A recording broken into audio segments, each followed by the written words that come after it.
What is up, YouTube? Welcome back to the Crypto Hour with Rodney and Jake G. How we doing, guys? Come on, What's happy up, Tuesday. Crypto Hour. baby? Is this our fourth week? 1 I month? think it's our fourth week. Oh my God, we've been sending it, huh? Hater said it wouldn't make it past 1 week. Here we are, 1 month consistent. Episode number 7, the #1 show in cryptocurrency. That's right, baby. During the next bull market, there's gonna be thousands of people in here. So welcome everybody to the show. We're happy to have you here. What's going on, guys? Do me a favor, make sure you clickety-clack that like button, and of course, check out today's sponsors in the description down below. Now, Jake, we got to start off with some somber news this morning because we got a couple of deaths, one in cryptocurrency and one in like pop culture, and we got to talk about it, man, because life is precious. Like the last 6 months to a year, I've been really, starting to realize how precious life is, and you really just got to make sure you spend as much as you can doing the things you want to do, right? Truth. So we have rapper Takeoff. Let me share this. Passing away this morning, one of the Migos rappers, apparently over a dice game, which is nutty. No way. Migos, Takeoff, shot dead in Houston at 28, dude. He's a kid. Yeah, nuts. He's a kid. Damn, they accomplished so much in such a short amount of time because they've been relevant for, a decade. Dude, yeah. Since 2016, something. I mean, like that? I think, dude, I'm pretty sure 2013, 2014, they came. I was in school in Santa Barbara, and that's when they came. They played a small venue there, but I remember my teammates went to go see the Migos. Yeah, 2013 is when they started having hits. Yeah. Takeoff. Been shot dead. 28. Wow. Isn't that nuts? These guys. So sad, dude. It's crazy because it's right around the age where a lot of Kurt Cobain, Jimi Hendrix, the 27 was Jim Morrison, 27 years old, man, over a dice game. So life is precious and you never know when it's going to end. And the MakerDAO, a big cryptocurrency product in our space, the co-founder died in Puerto Rico, apparently just drowned. MakerDAO co-founder Nikolai Mushigian dies at 29. Dude, this is scary because it's that's right around my age, 27. It's that's so young, dude. For me personally, it's I feel like I haven't even got started yet, and it's imagine what Takeoff would have done if he would have lived a life to 60, 70, 80 years old. Dude. And it's so sad to see too, because it's we don't know the story of what happened, but getting shot is preventable. That doesn't have to happen, certain things in life, like cancer or getting hit by a car, or there's life, it's tough. Life can kill you, right? We all know that, but these preventable stuff is it's very, very sad, man. Super sad.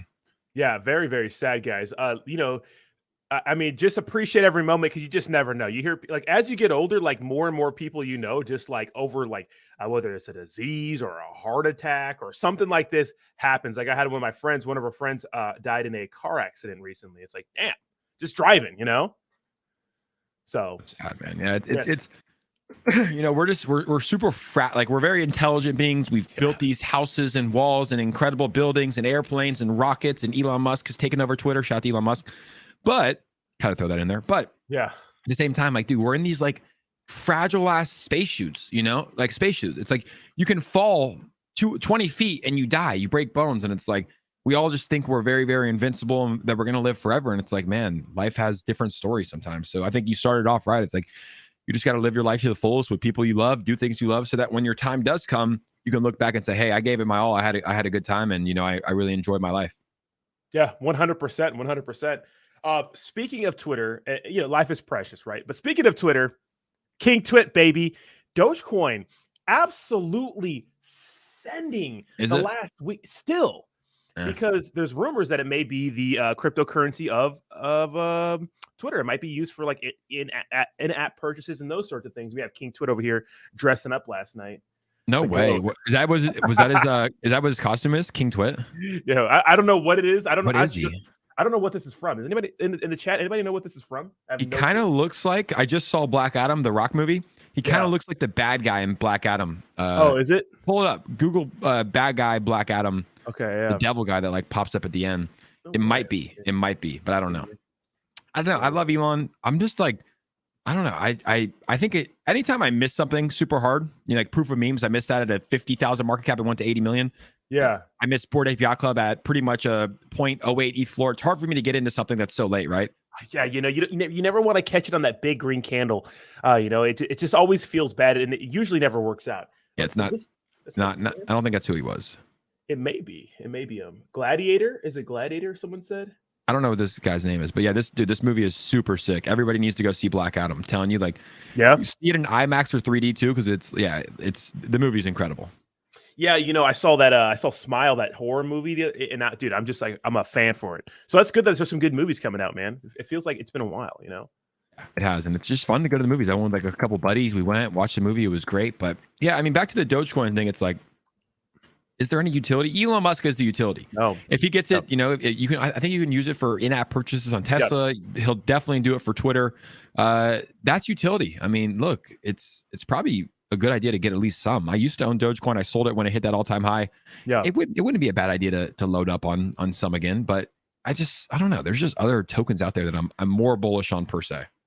Yeah, and it's the first time it's been over 15 cents since when? April, May, April, something like that. I mean, it pumped and then it just absolutely dumped. But yeah, crazy. Yeah, maybe if it pulls back a little bit, we'll get in. We'll get in together. 100%. Well, the thing is, like, it's like Bitcoin, Dogecoin. It's like literally, it's only there for a store of value. It's like no other use case. It's not a security, because I do think the SEC has a point by saying that some cryptos are like securities, because they are. Like, they're not stores of value. They're like shares in a company. Like BNB, I think that's applicable to crypto.com, because there's so much use case. It's like you're an exchange, you're a blockchain, you're so many different things. It's like it has to be a security, in my opinion. There's no definitions. We're in the wild, wild west. I hope that there's some regulation coming out. Did you see Coinbase is now supporting XRP again? You're backing them. Let's go, baby. Which is good, but also it's like, dude, we need more people to back these companies when the times are hard. We need more people to back these influencers that are getting canceled when the time is hard, right? Like, we don't like Patrick Bet David. He had Andrew Tate on the day after he got canceled. Like, respect him for doing that, right? A 4-hour podcast and talk to him. Lex Friedman had Kanye West on his podcast like the day after he got canceled. Like, Coinbase, you delisted XRP, you stayed away from them for 2 years, and now it looks like they're going to win their case against the SEC. And now you support them. It's like, I like it. Hey, I'm all for it. It's good that Coinbase is doing it, but it's like, bro, like, we need some. Like, we don't need to be so spineless, like do your own research. You understand that they're going to win the case. You come back, but like, support them the whole time. It would have probably sped up the process of them getting accepted, right? Like, you see where I'm coming from. It's like, dude, don't be so spineless. Like, when people get canceled or companies get after, don't just run away until good news comes out. Like, support them. Yeah, 100%. A lot of people want to stay away from the issue. They're like, we'll wait to see what happens with that. But yeah, I didn't think of it like that. Yeah, and the XRP might have an interesting timing thing when it comes to maybe the market pumping again, and then like simultaneously winning or losing the case against the SEC. So it could absolutely send. It's gonna send. You're right. $5, baby. It's gonna send. I mean, we hit 350 during the but like in the peak of all this, like I do see us hitting I think XRP will be a top cryptocurrency. I've loaded my bags at around 32 cents, so I'm ready for takeoff, baby. And I think XRP it's just such a good protocol that's going to change the way that the world works. And once they win this SEC case, it's almost like everything is unhinged. This thing is just going to absolutely send for months at a time before a pullback, I believe. Yeah, people like that. The service that XRP is offering is like, it's really just challenging the traditional banking system. And it could be a reason if you're, conspiracy theorists, because I think some conspiracy theories are actually true. If you think the government's batting 1,000, you're out of your mind. All right. But it's like, some conspiracy theories are true. And I think that this may be one that, I don't know, maybe governments don't like, because it just challenged the status quo, right? Yeah, you just have to slow it down. I mean, dude, XRP probably would have been at the peak of the last bull run, probably would have been, it was number 3 cryptocurrency. It might have been number 2. Yeah. It's already accepted by hundreds, if not thousands of businesses, big businesses that are set up to use their payment systems. It's essentially like the new age of banking, like you don't need an intermediary to send crypto overseas. There's, it can process like millions of transactions per second. It costs less than a fraction of a penny to send crypto. It takes less than a second. It's like, dude, it's the future. It really is. And it's kind of sad to see, but I'm not surprised. No. I'm not surprised that the SEC did what they did. And they tried everything that they could to stop some files from coming out. They've tried to delay it and postpone as long as possible. And it looks like there's some bullish news for the XRP army coming up pretty soon. I'm looking for it, man. It may get ready to just absolutely send. First of all, thank you to everybody in the chat. Ushi family in here deep again. Do me a favor. Right, crazy. Clickety clack that like button. Push us up in the old algorithm. What's up, everybody to the chat? Didn't say hi to some of the DJs, but I do want to say hi to Steve. We have Javi, Bud, Gabe, Edgar, Sacco. What's up, babies? Come Jason, on. what's up? We got Jay Squad. Hawk. Believes in the house. Not a member, but You're not a member though. Believes, are you joining me at 9 a.m. on my show? Let's go. Tuesday, the BJ show. Cheers, guys. We're all drinking coffee. No more matcha. You thought I was gonna have 40 grams of sugar in me before 8 a.m.? Come on, guys. Hell Zero no. sugar guy. So speaking of sending money, FTX FTX now allows users to send crypto via email and phone number, kind of like Zelle. That's interesting. I like it. That just goes towards mass adoption, ease of use, right? Because let's be honest. When you first did this, everybody's in here. Like if Rodney sends me his crypto address and I send him money, I know how to do it, right? He sends me his address, I put it in, I send it, right?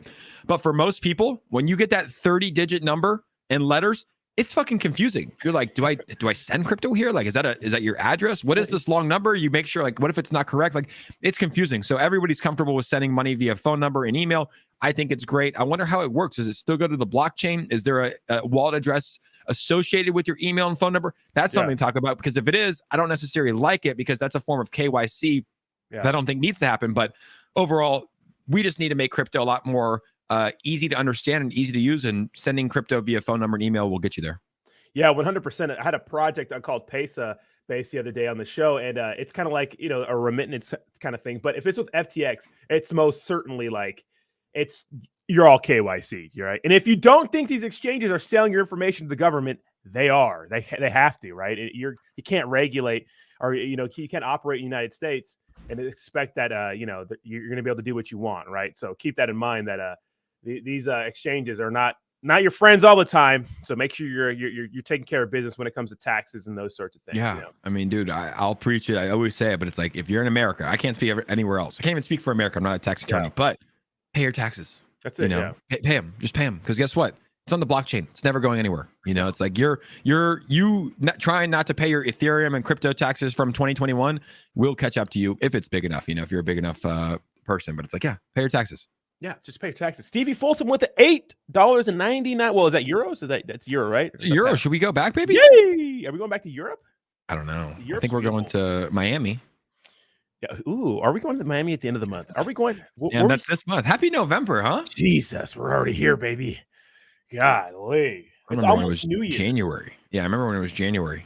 It's crazy nuts. This last year has been absolutely insane. But thank you so much. Stevie says, you all remember Elon's post when he was glad it wasn't November? He was referring to No Nut November. Actually, community token called Triple N. So there's a community token called No Nut November. Are you surprised?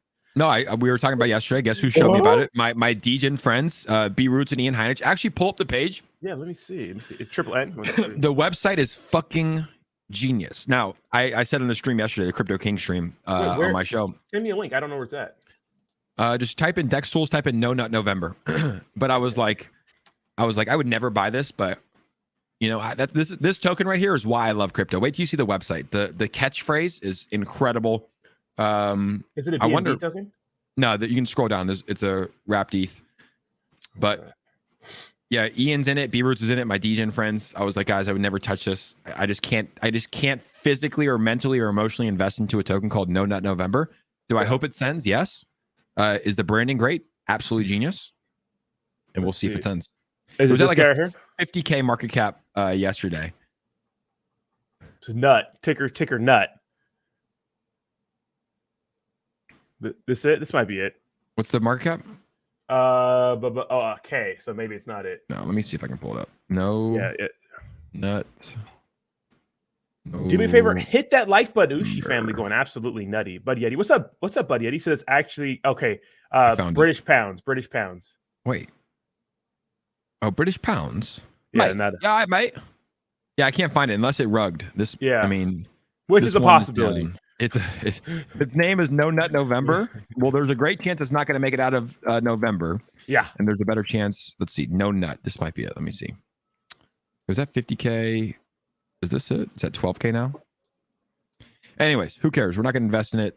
We can't find it. I think there's like a lot of new No Nut Novembers that came out, but yeah, that's one of the things too, is like, and B Roots always says it, when a token comes up and you can't find it on Dex Tools, He's like, I'm not going to invest in it because I can't find it. There's already 50 of them. Oh, this is it right here. Down 51%, I believe. Okay. It's at a 41K market cap. I can send it to you on Dex Tools. That could send, man. That could send. We'll see. Yeah, here, I'll put in your Twitter. Cool. Sounds good. Are you putting in the private chat here? Yeah. Put in the private chat in there. And I just want to pull up the website because it's kind of funny. I think you'll get a kick out of it. Yeah, I think the DJs will as well. So there's the Dex Tools, the website's up there, and it's at a 41K market cap. Look like it pumped up to around a 50 or 60K. Ushi. Oh, you got some PLNs? Fuck yeah. What's up? Hey, okay. What's up, Sergey? I don't know what a PLN is. I mean, it used to be an old cryptocurrency called Platinum. What's up, Legal Alien with the Ushi, bro? Legal. Yeah, 41K, man. This thing might, I don't know. You know, when it comes, oh my God, no nut. Dude, when it comes to the website. Who right knows? Is it linked to this? One more. Yep. The computer. Go to the computer. Boom. They linked it? Sometimes they don't link it. Sometimes they don't. But like, dude, wait till you scroll down. Like, wait till you see the fucking the catch tag right here. Read that out loud. Look, Chads, I know why you're here. I know it's challenging to go without beating your meat for a month, let alone a day, but I believe in you all. Don't give up. Jeez, this thing is going to rug. On December 1st, it is over, guys. Facts. Yay! Facts. So no November. That is kind of genius. It's genius, dude. We're not saying invest. I don't own any of this shit. I never would, but it's just like, it's hilarious. Funny. This is why we love crypto. Like the fact, and it's good. Like, look, Chads, I know why you're here. I know it's challenging to go without beating your meat for a month, let alone a day, but I believe in you all. Don't give up. Let's go, baby. It's memeable. Don't be a fool. Well, that's wrap your tool. Don't spank your tool. Okay. Now, big news coming this week from the Federal Reserve. Guys, you have to understand something about what's going on right now. There's a lot of things going on right now. Okay. The Fed is kind of in crisis mode. I did some research this morning, right? The Federal Reserve is like, either we let the economy crash or we let inflation go crazy. They printed way too damn much money during the pandemic and at the same time kept the interest rates low, which now we're kind of feeling the effects of that, right? So what are they going to do this week? Tomorrow, we're going to find out how much they're going to raise interest rates and how much that'll affect the market. But here's the thing. I've been hearing rumors because the inflation rate, the target each year is supposed to just be 2%, right? But it's way higher than that, obviously.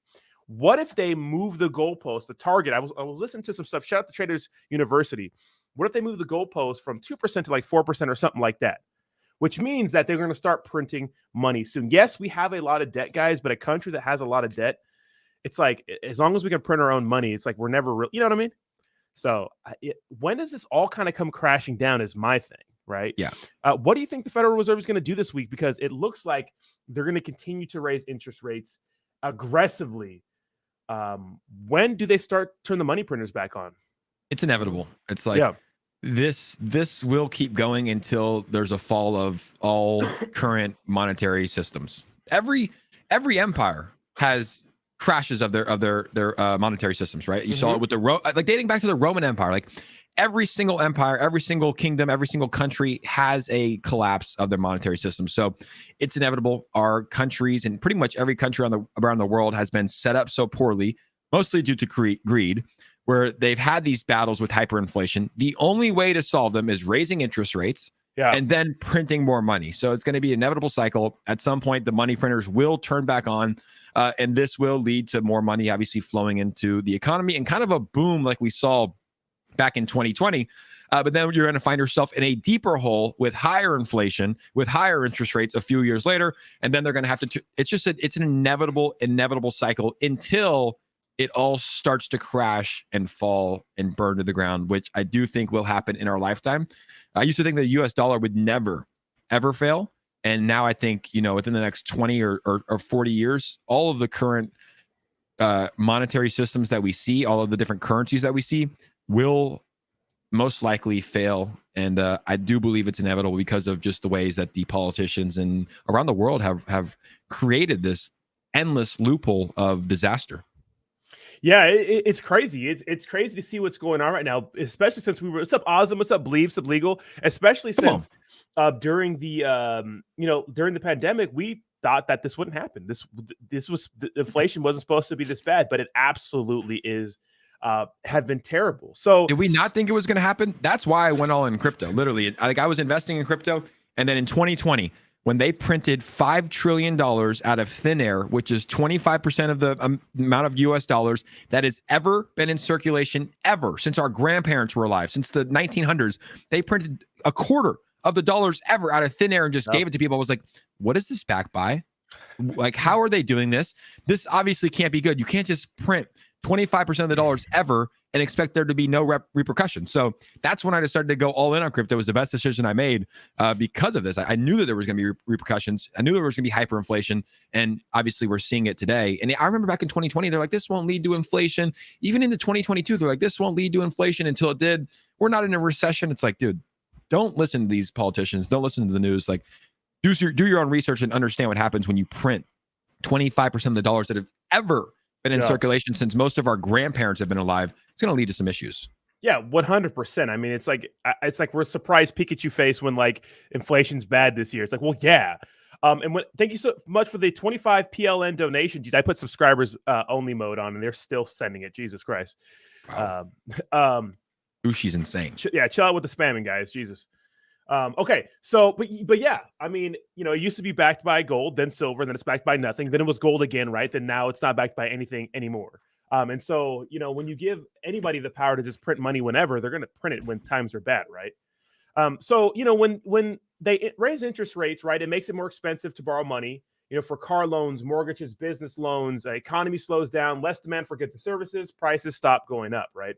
So when you intentionally hurt the economy, it brings down inflation. Now, the news is, and some of the good news is that they may start talking about printing money again sooner than later. And although that may be bad in the long run and you're kind of kicking the can down the road, you know, it's still kind of nice because those invested in cryptocurrencies, if you're invested in bonds, rest in peace, but in cryptocurrencies, you're going to see a lot of gains, right? So, I mean, those of us who've been kind of thugging it out and waiting for a while, I mean, you know, we're going to be rewarded for hodling through all the BS, you know? You will. And I think you just have to have a plan in place. Like, I'm ready. Like when the money printer turns back on, obviously a lot of that money is going to get pumped into the stock market, into the traditional markets, into cryptocurrency. Have a plan in place this time so that when the inflation comes back around in 2 to 3 years, you're better off prepared. You're taking profits. You're not taking it into cryptocurrency. That was one mistake I made quite a bit. I didn't do too bad, right? But it's like when I was selling at the top, I was converting a lot of my meme coins into Ethereum and not necessarily converting them into USDC, USDT, like a stable coin, right? Or even USD cash. Yeah. So that's something I'll learn on is instead of hey, you know, you sell the all-time high, great. But then you still have Ethereum, which is at risk to drop 95%, right? Yeah. So convert that to a stable coin. And then also we saw what happened with UST, Terra Luna stablecoin, which still is going to go to the moon, Rodney. I know you FUD it, still going to the moon, but we still got hope here. Delusional, right? But converting that instead of keeping it into a stable coin, which there still could be risk, converting into USD, putting it into your bank. Yeah, absolutely. Yeah, exactly. Yeah, man. Some of these stable coins are kind of like iffy to me. The only one I really trust is USDC, and that's like centralized as a motherfucker. It's backed by some, you know, big companies, but I feel like we need that. What do you do? You know, what do you do? The only like true deflation. Well, I mean, there's a lot, right? But the one that you trust the most, and that's finite, is Bitcoin. That's the one that I feel like I need to be more bullish on. I need more of. Bitcoin's something I know crazy, right? I've been sending it on Ethereum and a bunch of other cryptocurrency products, but Bitcoin is one I really need to make sure I get more of because although the chance for it to like 20x and 100x is kind of like it's kind of like not going to be a thing in the near future. You know, it's still like the safest thing in my opinion, truly decentralized. Yeah, like a 5x for Bitcoin would be great, right? $100,000 Bitcoin would be great. Probably the safest investment, I would say. Yeah, 100%. Excuse me, little burp. But back to the stablecoin stuff, you know, there's 3 that I trust, and I think it's good to diversify for me personally. Never give financial advice, but USDC is very trustworthy, very centralized, right? We saw that if there's bad actors, like let's say someone steals or hacks, which, you know, some people agree with, it's not very decentralized though. It's like they can blacklist those wallets, right? So if you have $100,000 USDC and somehow they think that you scammed it or got it a bad way, they could blacklist that and your $100,000 turns to zero. Yeah. USDT, I think is safe. They apparently have enough assets that back their total market cap. So they apparently have over $69 million in assets, according to what the USDT team says. And then also another one that I like is BUSD. I think Binance USD has proven that they're going to be a top player in the space. Oh yeah. They obviously have a shit ton of money, we believe, right? But yeah, BUSD. So it's like, I remember someone gave me that advice too when I was converting crypto into stablecoins. So like, hey, you also need to diversify your stablecoins just in case one does go under. And this was well before the UST thing happened. So since then, I've carried 3. I've carried BUSD, USDC, USDT, and obviously I have most in my of my crypto in USDC. That's awesome. That's awesome, man. Yeah, the biggest thing is making sure they're actually backed by the assets they say they're backed by, and diversifying your stable coins too. What I think we need some sort of like not just regulation on stable coins to make sure they're backed by assets, but what is the rule when you convert like ETH into USDC, say for an even amount? Is that a cash equivalent? Does that count as cashing it out or not yet? Because why not just hold your actual dollars in dollars? I think it's just because it's easier to hold it in cryptocurrency rather than converting into dollars. But I believe from my knowledge, like let's say you sell, let's just use XRP. Let's use Ethereum. Okay. You sell Ethereum into, excuse me, you sell, let's just use Volt. You sell Volt. Okay. Volt at this price into Ethereum. That is your taxable transaction. And then you convert your Ethereum, let's say $1,000 of Ethereum into USDC. That is just a conversion. That's not taxed twice. So you're not getting taxed twice, from my understanding. Okay. Well, that makes sense. And of course, you want to have stable coins in your DeFi wallet. Like if you have a cryptocurrency exchange, it's easier to get fiat to crypto. Like it's easier. But in your DeFi wallet, unless you're using one of those third-party systems, which can kind of be pricey sometimes, then you want to have stable coins. Yeah, I think it's easier. That's why people keep it in crypto. And I think a lot of people just like to keep their money in crypto. And we live in America. We have the US dollar. But if you don't live in America, right? You live in Venezuela, where the dollar is completely trash. You're not going to convert your crypto into the Venezuela dollar, right? You're going to keep it in USDC or USDT. So obviously it's pegged to our dollar. For us, it doesn't make a difference if we convert our USDC to USD because it's 1-to-1. But for most people around the world, if you're in a place where your dollar is fluctuating, like Great Britain or even the euro, it's like probably makes sense to keep it into something that's actually pegged to the dollar. Yeah, if your currency is suffering worse inflation than us, which I think is a lot of other ones, right? Well, then but yeah, shout out to Nick P for the $20 donation. Says, good morning, Rodney and Jake. Thanks for the show. What's up, Nick P? Just joined after my meeting ended. Speaking of memes, have you seen Pump yet? It launched last night. Dr. Crypto called it early. Market cap around 20K, 80-20 on the token sniffer. When you give crypto, give us like the last 4 of the contract so I know exactly what the hell to look for. Yeah, I haven't seen it yet. Let's see. Pump? Is it a dollar sign pump or just pump? I like the name. Pump, yeah. I like the name to start. It might be. I think it's dollar sign pump. This one's up 2,000%. Oh, that has to be the one. I have it right here. Around 20K. Yeah. 7,000 in liquidity locked for 14 days. He said the token sniffer. Yeah, I'll look it up right now. Token sniffer. 88 of 100. No website. No website. No Twitter. Our guy Nick Papagiorgio is a degen. Come on, Nick. What are you doing? So the only thing I see here, though, Rodney, right? This thing launched. When did it launch? It launched October 31st at like 7 p.m. Yeah. There's 138 wallets. That's not necessarily too high. Hell yeah, that is. For what? But you can see though, it's like, look, I feel like these are, if you go to the Ether scan for this one, I feel like there's a lot of airdrops, and we can see if I'm right here. Yeah. No, it looks like everybody bought in. Yeah, people bought in. It just, so that's usually what you see when you see like the wallets are around, exactly like 2%, 1.9. Usually it's the airdrop, but it looks like everybody bought in when you're looking at the Ether scan. Okay. Shout out to Bree. Shout out to Bree in the chat. What's up, Bree? Bree! What's up, Bree? The legend. We need to get Bree on here one day. Yeah, what's up? Well, we've had a show with Bree before. Well, not us, but, separate shows. I remember had Bree on. We learned a little bit about Bree and whatnot and her little dealings in Saitama. Saitama. Actually, I think I watched that. Yeah. Bree's come on my show quite a bit too. Bree's a legend. Yeah. Bree's a legend. People used to think she was a guy. They used to think she was catfishing. Remember that, Bree? Back in the day. Like they thought she was like I don't know why. People just think that women aren't in crypto. Yeah. But so she made a video and she was like, hey, this is me, I'm Bree, I'm real. And Yeah, people were just like, no, that's not possible. How could a chick be in crypto? How could a chick like cryptocurrency, man? Crazy. Okay, so let's talk about the other big thing. And this is a big so this is a big argument I've been hearing in the whole cryptocurrency community, which is Terra Luna Classic And there's some drama right now. I see Classic Crypto posting about it, that their devs are being paid. And a lot of people think that these devs are just kind of milking the community for money, or scamming the community. This new team that's taken over the dead project Terra Luna Classic. Now, here's the thing. If these guys are taking over a project, I do expect them to get paid for something. You know what I mean? Me too. But then the other side of the argument is, well, is there any point to trying to revive this project? Is it all for naught? Is it a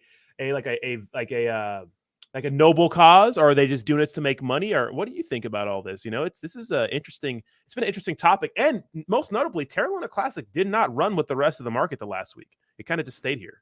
Yeah, Terra Luna Classic is down 1,000%. Like, it's like, no shit, it's not running. You have to look at Terra Luna Classic from a lot of different perspectives, right? You have the investors' perspective that got in back there, and rode this thing all the way up and made life-changing money. And then you see the absolute fall. I think it had over 1 million holders, right? So a lot of the people that are still bullish on this, the reason that there's so much engagement is because a lot of people lost their life savings and they need this to come back, right? Yeah. You look at it from the influencer perspective. A lot of these people didn't talk about Terra Luna before their run, right? But they're seeing their engagement grow. They're seeing their followings grow. They're getting validation from audiences, so they're continuing to talk about it. Is that moral? Is that ethical? I don't know. They have to do a look in the mirror and say, am I really bullish on this? Do I really believe the content that I'm putting out? Or is my channel growing and I'm going to keep doing it? Then you have to look at it from the dev perspective. Are the devs? Who are the devs? Do we know who they are? How did they take it over? Like, what are they doing? Do they have the best intentions in mind? We don't know. Do they actually believe in the project, or is there a lot of volume coming in and they're making money? There's a lot of different ways to look at this project, but ultimately, I think it was the biggest failure, one of the biggest failures in cryptocurrency. I think that, I stay away from it right now because it's like, it's probably dead, man. And it's like, this project is down. This project essentially died. And there were so many people that died with it, both figuratively and metaphorically. I don't know. Some people actually died from this project, but the project literally died, and so many people lost their money with it. So there's so much attention around it. So it's still being talked about. Do I think it's a good play? No. Do I think it will come back to an all-time high? Never. Do I think there might be some sort of a small pump? Probably, when the market turns around, but ultimately, I'm not a fan. Yeah, 100%. Here's the thing. Like, Terra Luna 2.0 was created. So if you go to Luna 2.0, was created to reimburse the people who lost their ass and didn't sell before a certain time with the old Terra Luna Classic. You're supposed to leave this vested 70% for 2 years, and then you could pull out the rest of your funds once this hypothetically may recover in the future sometime. Who knows? But the point is, a lot of people were catching falling. I know that I think it was what's his name, Cryptos R Us was actually buying this dip when this started dumping, because a lot of people thought that this was going to be like a huge discount. Like, this Terra Luna was dumping, and there's no way it could get to these lows, right? But yeah, so many people got wrecked on this, and it's crazy to see so much hype around this and so much just like blind loyalty to a project with a bunch of random ass people who are taking it over after a dev team that was respected in the community space completely dumped it and went on to the next project. And then they're like, yeah, here's some scraps for you guys, So it's kind of, it doesn't deserve like the attention and accolades that it's getting. It just doesn't make any sense. It should be dead. The project, I mean, but then again, still has a $1.5 billion market cap, which is insane. But like I said, it's like a lot of it is to blame on the influencer. A lot of the bad stuff that happens in the cryptocurrency space, and I don't want to call this bad, but a lot of the stuff that happens in the cryptocurrency space is to be blamed on the influencer. So a lot of the influencers are talking about it. Like I said, you're getting views, you're getting clicks, you're getting watches, you're getting follows. Yeah. That's part of the game for the influencers. I don't blame them. No shade to them. Yeah. But I don't think that people should be spewing false news because most of their audience is either degens who got in that are hoping to make a quick buck, right? Turn $1,000 into $1 million, or their audience is people that lost their life savings that are just literally working 7 jobs now to make up for it and watching them and liking their tweets in the meantime, hoping that this project goes back so they, can get back to their normal life. So I think it's dead. I think that Do Kwon and his team need to face severe punishment. I think that they should go to prison. And I hope that, people are talking about this. And if they are, influencers especially are doing it ethically, they actually believe in the project and not just for clicks and feeding hopium to people that got wrecked. No, I think they're gonna to the wheels fucking fall off. There's been a lot of projects that they just talk about to the wheels fall off until it's completely dead and irrelevant. then it's on the next one, baby. We're all guilty of it. I'm guilty of it. You know, it's Yep. like when you post that YouTube video and it hits that 1 out of 10, you see the confetti pop off because you got the most viewed video. That's a dopamine hit. Influencers are addicted to it, but ultimately. Yeah, my highest viewed video is a Terra Luna Classic one on how to bridge it, like how to take it off Coinbase Exchange, because at the time Coinbase stopped trading it, so you got to take it off. So I show people how to bridge it, and that's my highest viewed video by far. It's not even close. Yeah, so you did it, but you also are ethical, and you're like, no, this shit's not going to the moon. I think you did that with Saitama too. You were like talking about, you were bullish on Saitama. You're like, no, this shit's not going where it's going to go, and you switched up, and you probably got less views and you probably got hate, but ultimately, it probably was a good decision for you to chat about that. Had to. Ozen said, so then what about Luna 2.0? Should that go away too? Well, the thing is, like, if like serious, that's the thing about Terra Luna 2.0. Is like Terra Luna Classic can do okay independent of what happens of the Do Kwon, maybe if this new team is what they say they are. But Terra Luna 2.0 is all Do Kwon and his team, right? If they get shut down, then it's done, Should it go away? It's a free market, free society. They can do whatever they want. But let me put it into a different example for something in crypto. Alex Mashinsky, he built a terrible company, Celsius, robbed millions of people of hundreds of millions of dollars. Yeah. If he started Celsius 2.0, would you give him your money? Probably not. Same thing with Steve Ehrlich. He started Invest Voyager, the application that was free. It was a great application.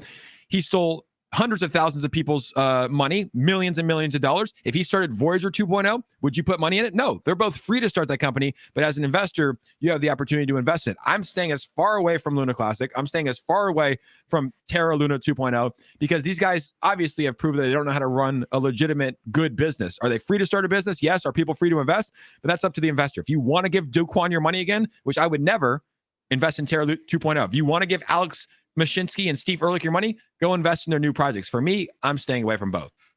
Yeah, 100%. Yeah, I can't imagine. I mean, I got free Terra Luna 2.0 because I bought the dip on Terra Luna, the first one, because I'm a degenerate and I want to make some money. Didn't work out for me, worked out for a lot of people, so I'm hodling the bag. But if it ever goes back to a cent or 10 cents, like these guys are saying, $1, baby. Retiring tomorrow. It's probably going to go back to $1.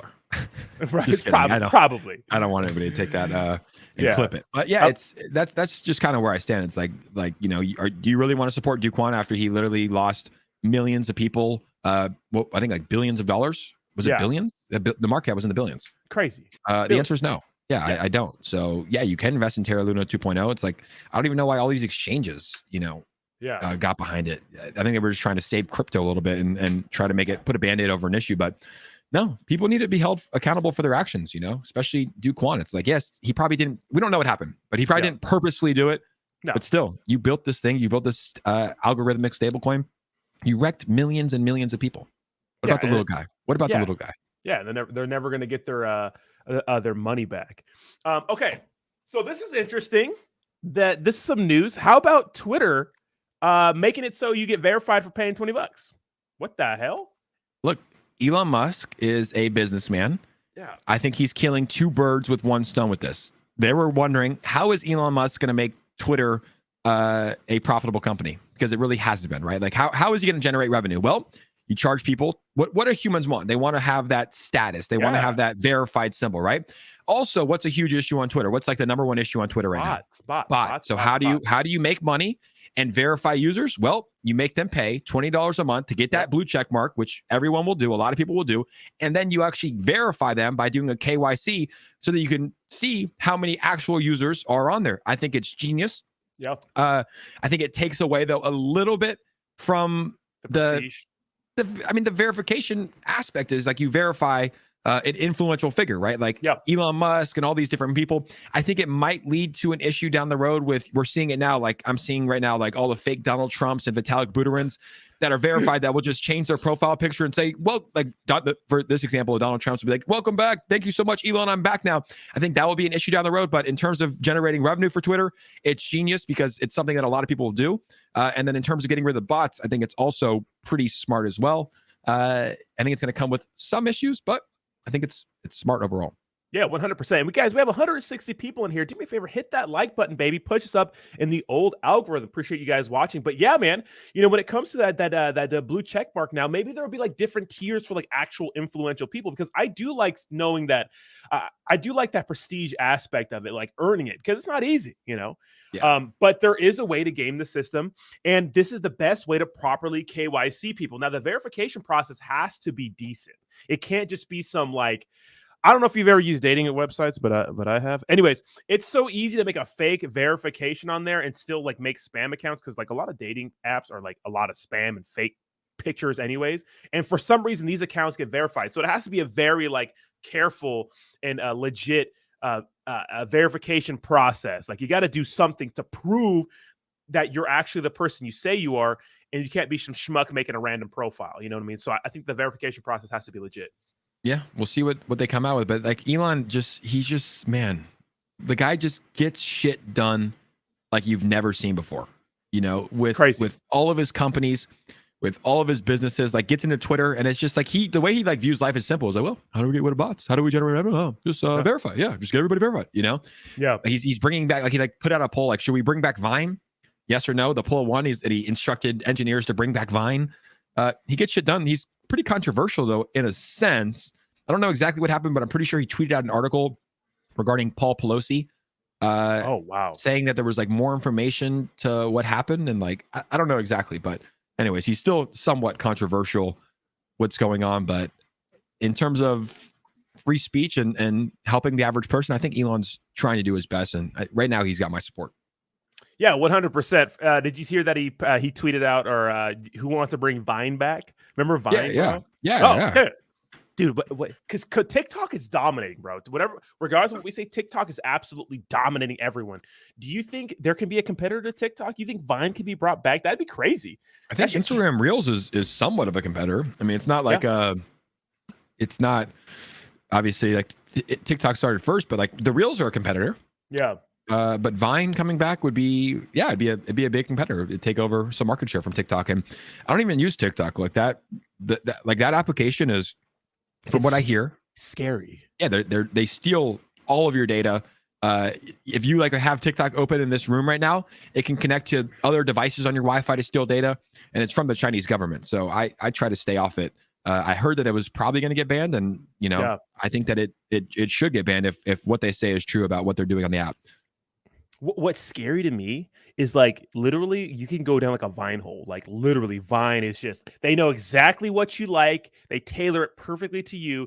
And like, it's like me and one of my friends, like she's a big Vine person. And like, I was watching it with her the other night and I'm like, dude, it's like literally what you like.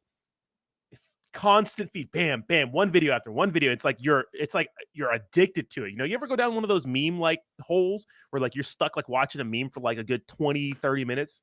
Yeah, it's addicting. I used to do TikToks like a while ago. I used to do like cringy ass dances and shit before I was even making YouTube content. Yeah. So I was on TikTok and I used to spend like hours a day on there. And now I realize I see this for what it is right here, this device in my hand. Yeah. And now I spend as much time as possible away from it.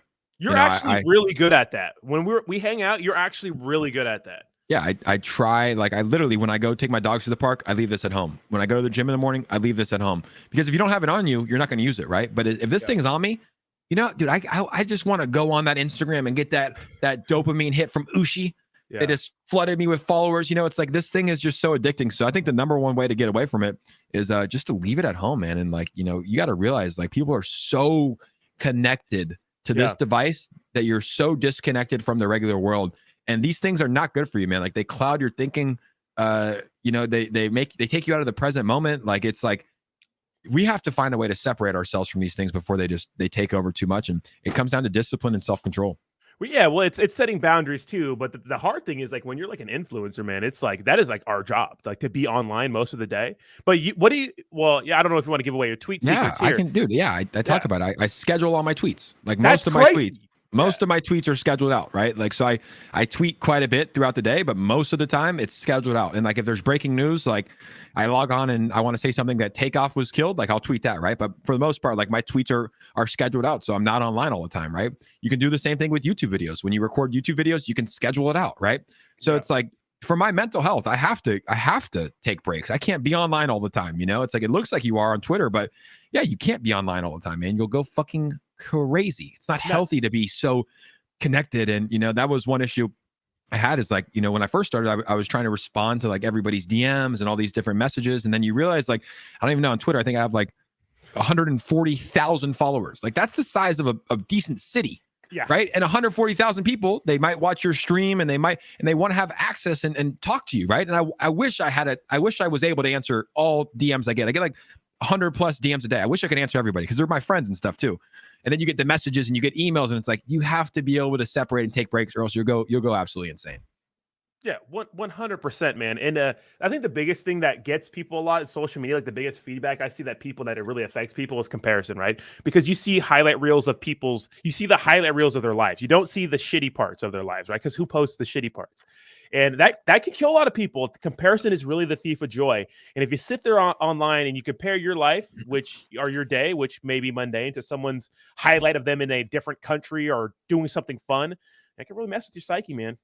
Yeah, and here's the thing: most people live quiet lives of desperation, and it's like, but you can make changes. You can make changes for the better. Like, start working out, start eating healthy, start getting better sleep, start meditating, start doing things you enjoy and hanging out with people you like, and like, your life can change. Spend less time online looking at other people's lives, and spend more time trying to change your life for the better, and your life will get better. Right? It's like, we all have these. Like, a lot of people just they sit there and scroll, and then they complain about how bad their life is. It's like, what are you doing for your life?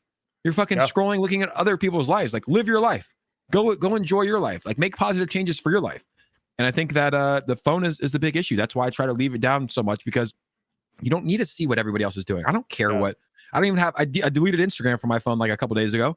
I don't care what other people are doing. It's like and it was like Halloween weekend. I don't want to see all the fucking parties and all this stuff while I'm chilling at home. It's like, it's not good for your mental, So I don't know. I'm trying to figure it out as we go, but I've just found, like, for my mental health, spending as little time as possible on here, is the best thing that I can do for myself.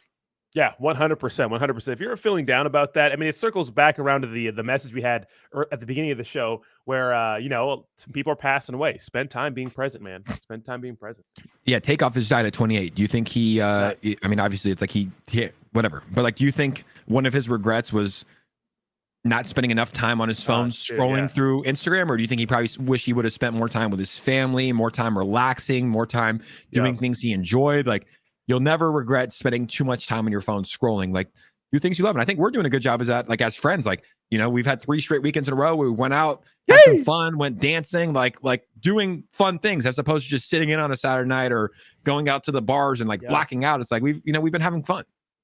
Yeah, 100%. Yeah, just getting out there having fun. I've been saying yes a lot more in my life to doing different experiences, because I feel like, like I said, I like literally had this weird. I'm like, dude, life is short. I need to send it now.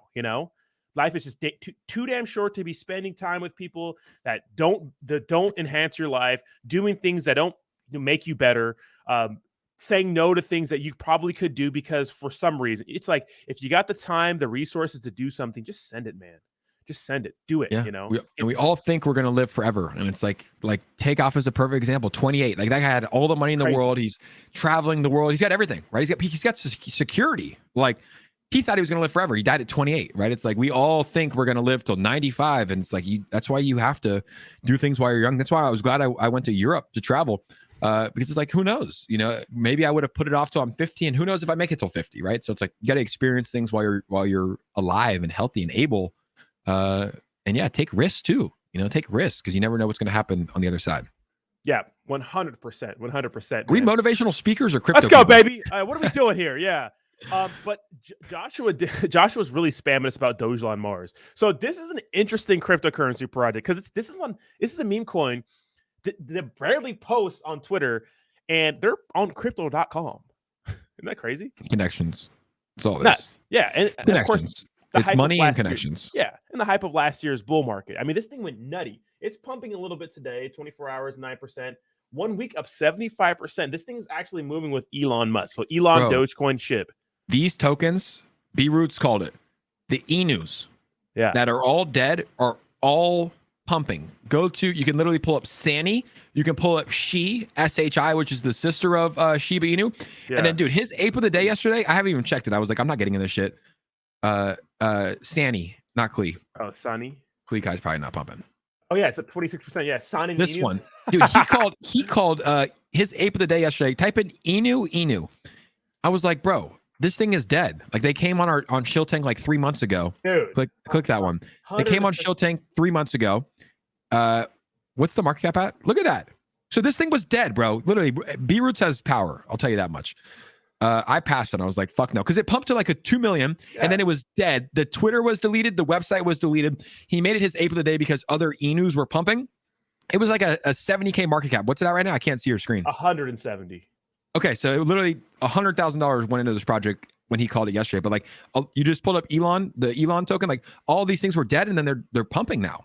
Meme coins, they're powerful. You know, what's crazy to me is like, Jake, how many people got into crypto because of meme coins? How many less people are there in crypto if meme coins don't happen? If Dogecoin doesn't happen, then Shiba's created. What happens? I feel like crypto, like the user base is cut in half at least. Yeah, all of them. I mean, dude, they're more fun. They're more exciting. Like like you're just talking like I need to buy more Bitcoin. You're not buying Bitcoin, but you're buying these meme coins because there's greater opportunity. They're more fun. And the communities are strong. So yeah, I love the meme coins, community tokens, things of that nature. Well, yeah, meme coins have a special place, in our channels and with us because man, they've changed lives. They've changed. I know so many people that meme coins, like something so unassuming, like completely changed their life, right? Crypto Noah. That's all you need to know.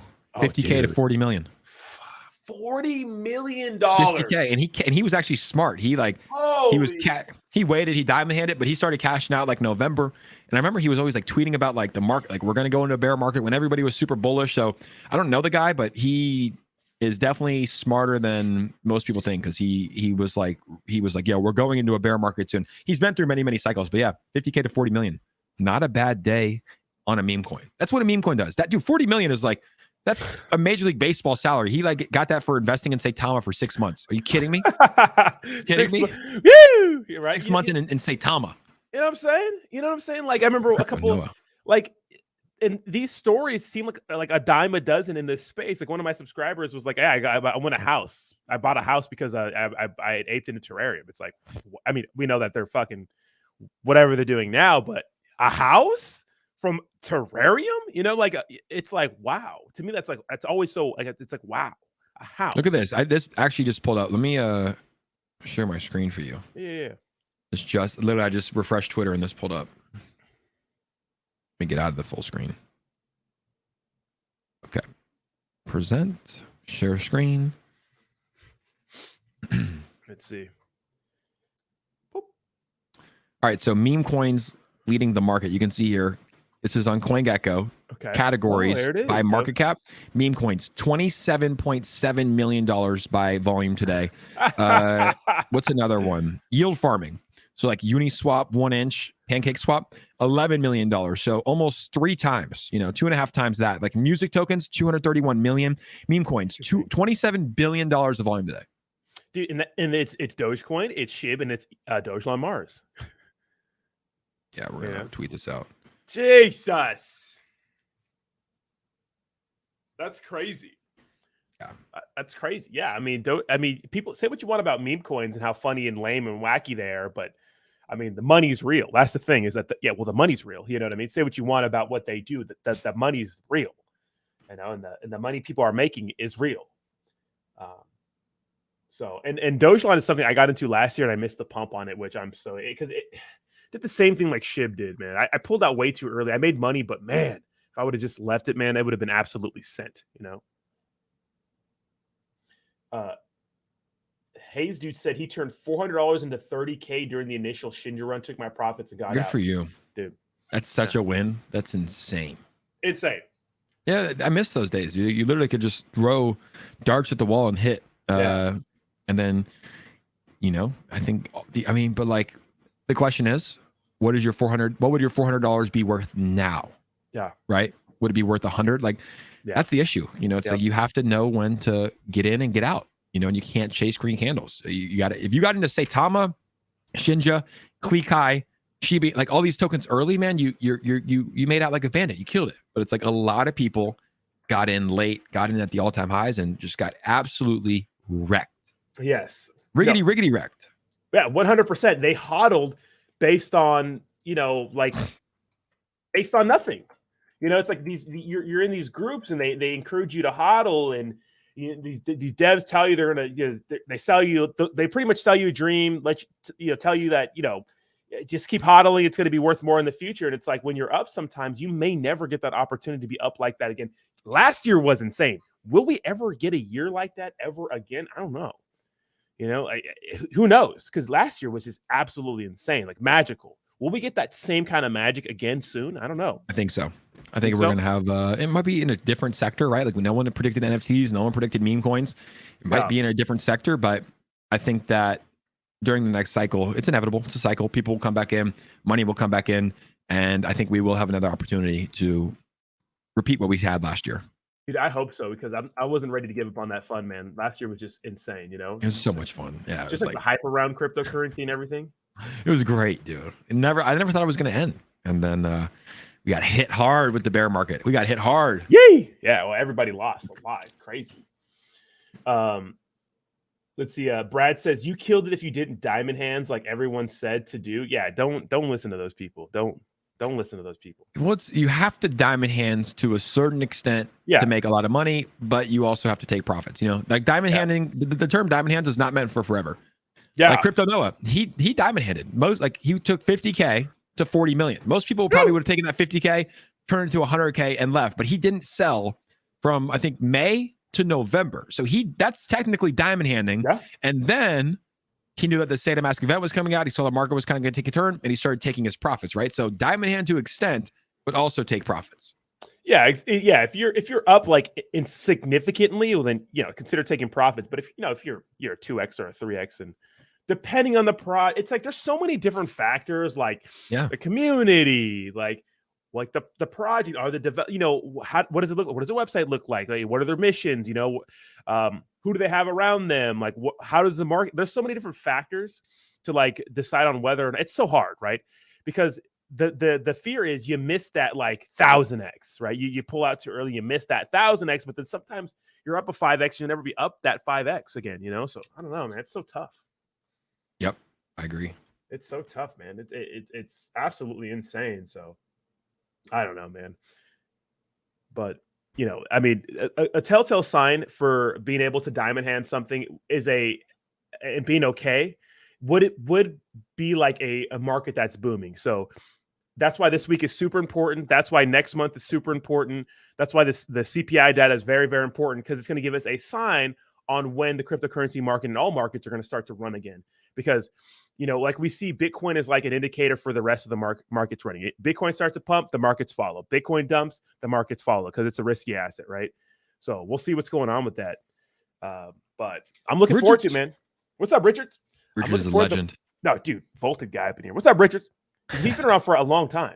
Yeah, since well before me. And he always was, I think he's like somehow connected to the project. He would always drop these math problems for me in my streams and be like, you know, he knows a lot that's going on internally. Let's just say that. Okay. Maybe Richards is Voltoshi. Richard, are you Voltoshi? He could be. Richards? Richards, dude, you got to get Rodney. You got to start dropping math problems on him. He used to like come in and be like, this, like Dragon plus Volt. Like he would like drop these crazy math problems, make my head spin, and most of them came true. So Richards is the homie. Yeah. Real quick, before we take off here, someone wants to talk about Lily and finance. What do you think about Lily Finance? Fuck, man. If that doesn't sum up what I think, I don't know. Pull up the chart. Let's see what happened. I mean it's not bad. I mean, it's been pumping a lot, but it's like, look, I met the owner in Vegas. I think it's been smooth. Brad, like they got a huge FUD attack, and FUD attack that looks good. Looks pretty bullish. That might be a wrong one. Is that the right one? Yeah, it's the right one. Let's see. Scroll those bars on the right. Yeah, it looks like it'll bring it closer, but yeah, no. I mean, you know, it's guys. I mean, it's like this because of like what happened during the initial like pump, right? The drop of it, like the drop was insane. It's bad. I didn't like the drop how it happened. Like it was just kind of strange. I mean, I haven't really followed Lily Finance. I can't really speak on it in the sense of whether it's good or bad. I can tell you, like, is it a good use case? Possibly. You know, I don't. It was kind of confusing what they were trying to do in the healthcare industry. Yeah, they're giving back, which is nice. I didn't like how things ended with Saitama, but ultimately, looking back on it, they needed to launch their project. They had investors. Saitama wasn't ready with their SATA mask. They probably knew that, and they pulled the relationship. They did. So I don't know. I can't really speak on it. I think I need to take some time this week, and maybe we can do an update on Friday on Lily Finance, because I haven't followed the project in a while. Either. I don't know where it's at. What was the market cap? It's 19 million, so not bad. That's still good. Yeah, that's what I'm saying. Yeah, but I mean, obviously, it was like one of the craziest launches we've ever seen in our life. Like, dude, it went straight up and just straight down. Fucking Earth's core, the depths of the Earth, and many people got wrecked. So we got to let's do our research on Lily, and we'll chat about that more this week. Cool. So it looks like you're going live right now. We're going to be ending the show, guys. We're live right now. So Jake's going to be going live on his channel right now. Links to all that is in the description down below. Thank you guys so much for hanging out with us today on the Crypto Hour. Remember, we will continue the degeneracy Friday, 9 a.m. Pacific Standard Time on Jake's channel. Let's do it. We appreciate you guys. Shill Tank is afterwards at 9:30 if you want to come degen into some plays and learn about some projects. And yeah, week 4, episode 7 in the books. Can't wait for episode 8. Sounds good. Let's do it. Peace. All right, buddy. See you guys.